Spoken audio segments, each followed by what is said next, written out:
Là, tu vois tes coudes, Oui. toujours à 45. Plutôt, Tu vois, jamais les mettre comme ça, plus comme ça. Ça évitera d'avoir des blessures au niveau des épaules. Donovan souhaite devenir coach sportif. Il est actuellement en stage dans une salle de sport à Sainte-Marguerite, près de Saint-Dié, et s'entraîne à donner des conseils aux adhérents. Rien de plus normal, direz-vous. Pourtant, à cause d'une maladie rare, ce jeune homme de 26 ans a presque perdu la vue. On bloque une seconde et on repart. Je suis déficient visuel, c'est-à-dire que je vois que des ombres, des formes.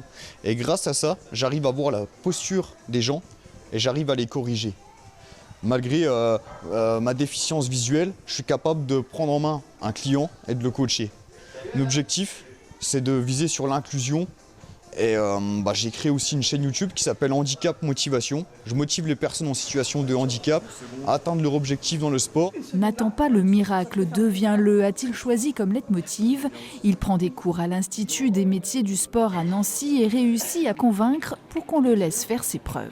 C'est quand même un pari qui est assez compliqué, on va dire, parce que on est vraiment, nous, dans la recherche du visuel, en termes de technique, en termes de posture, en termes de tout. Il voit des ombres, il voit des traits, il voit des lignes, il voit des droites.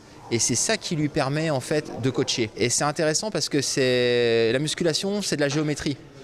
Et il est tout à fait capable donc de nous apporter une vision qui est totalement différente de la nôtre et qui peut être moins axée sur les détails. Il écoute, il entend par rapport au nombre de reps, alors ce qu'on appelle reps les séries.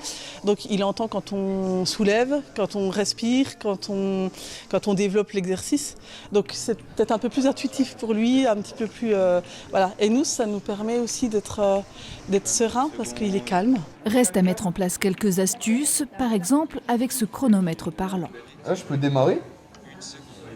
Et là, l'application me dit le temps du chronomètre. Il se déplace comme si de rien n'était et apprend à régler les machines grâce à des repères tactiles dans cet espace repensé pour qu'il se sente à l'aise. Là, le premier trou, c'est celui-ci, et après, là, tu es à 10, et là, tu es à 15. C'est celui-là. Okay. On essaye d'avoir une salle qui est assez rangée. On a mis en place, c'est-à-dire que bon, les poids doivent être toujours bien rangés, mais voilà, il y a des gens qui viennent, il y a même nous, des fois, on range un petit peu les poids.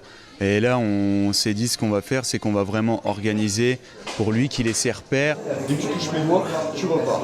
C'est le sport qui m'a sauvé la vie, déclare ce menuisier de profession qui doit se reconvertir par la force des choses. D'ici 6 mois, il espère obtenir son diplôme et pouvoir transmettre sa nouvelle passion à ses futurs clients.